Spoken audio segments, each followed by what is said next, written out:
Hey, I just had a really fun guitar lesson using the Zoom app with my friend Jane, and we worked on some finger picking. This is what we worked on.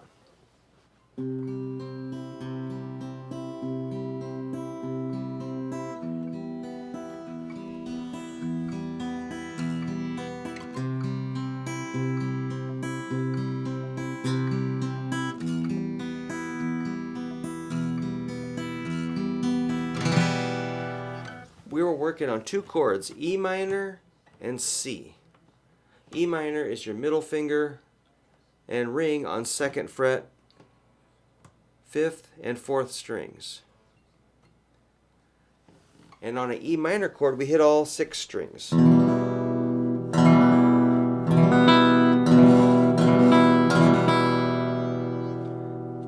Then we did some finger picking like this.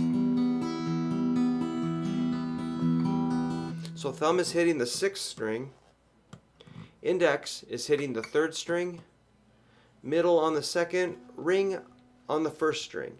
And it's a pattern that goes like this.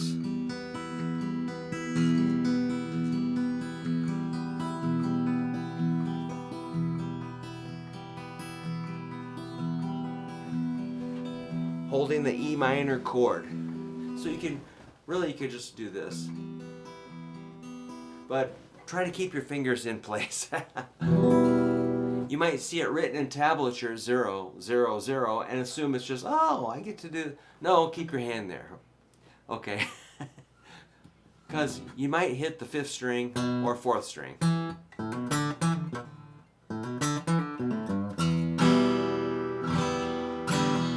Now the C chord is your ring, middle, and index. Ring is on the 5th string, 3rd fret, middle is on the 4th string, 2nd fret, index is on 2nd string, 1st fret. The bass note of a C chord is the 5th string. That's where we'll do our finger picking over there. Thumb hitting the bass first. Index, middle, ring.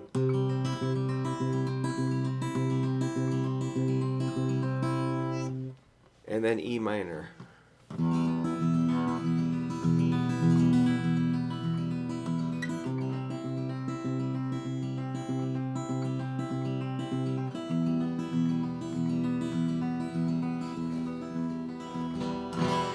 Let's use a metronome. 80 beats a minute. C.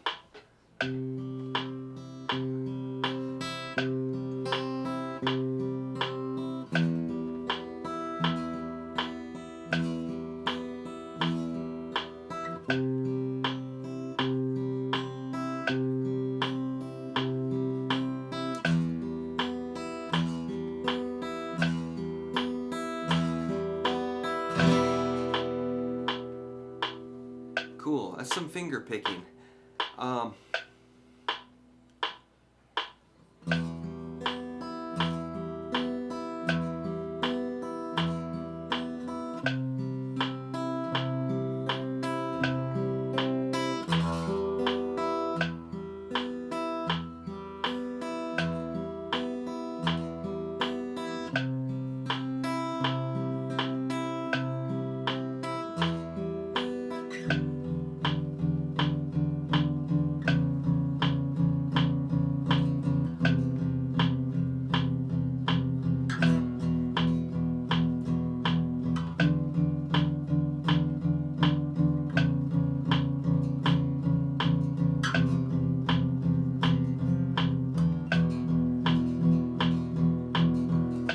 There's a second part to the song we were working on.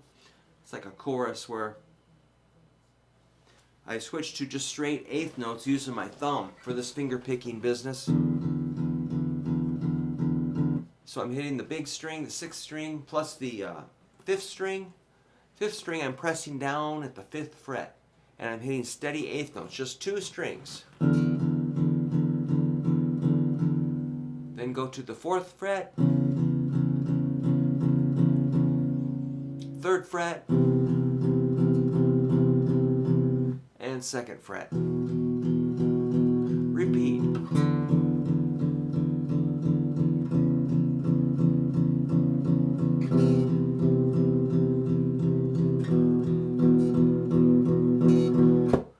So that's a little bit of that song that we worked on today. Then we worked on a bar chord where you lay your index finger flat at the 5th fret on 3 skinny strings, 1st, 2nd, and 3rd. So your finger's kind of a pinching pattern here with your thumb supporting on the back of the neck. 5th fret. And then I recommend ring finger, 7th fret, 4th string. There's your chord. Now we're going to use our right hand like we just did. Thumb, index, middle, ring on 4 strings. The 4 skinny strings, 4th, 3rd, 2nd, and 1st. While I hold that chord. I'm hoarding the chord.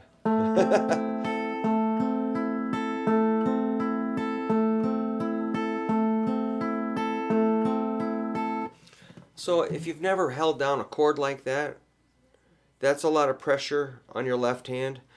I recommend just doing a little bit of that and then take a rest, let your muscles recover, and then come back and do it again.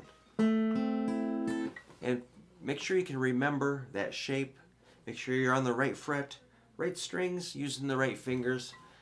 My friend Jane was wanting to use pinky over here.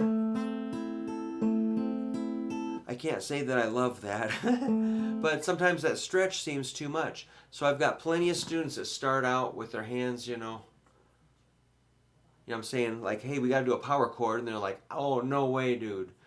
I can do this much, and like, come here. Ouch, ouch. Why'd you do that to me, Brook? I'm like, no, go forth and rock. You are free to rock. But you gotta pay the price of that discomfort, and it might even feel scary to move your fingers, to spread them out and crush down hard. So same thing with this chord. It might feel really weird. So again, take a little break, let your muscles recover, get some oxygen in those little muscles in your fingers. Get those tendons and cartilage and bones all kind of ready to work a little bit. And here it is again. So in tablature that would say 7, 5, 5, 5. Let ring. The next chord, you're gonna, okay, so you keep your index on that 5th fret, middle finger goes to 6th fret, 4th string, hold it there. Pinky goes to 1st string, 7th fret, and you're gonna hold that shape, which again is in tablature would say 6, 5, 5, 7. Hold that shape, and you're going to pick through it like you did, well, actually a little different. You hit the 6 and 7 at the same time, which is 4th and 1st strings with thumb and ring. A lot of information here.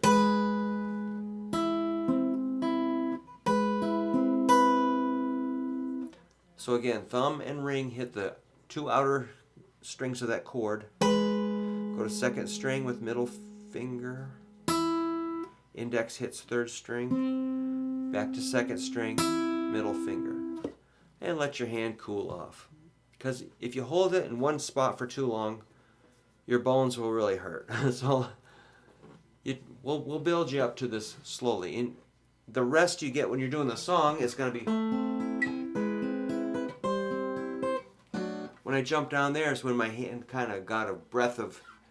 Got to breathe some fresh air into my hand when I jump down there.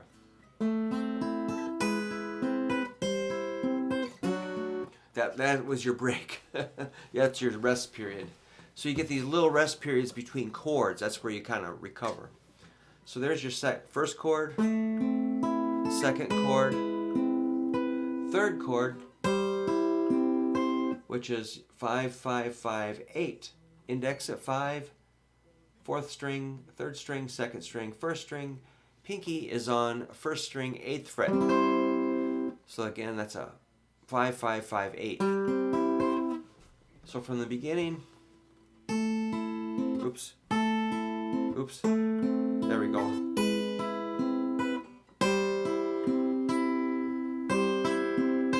Something like that.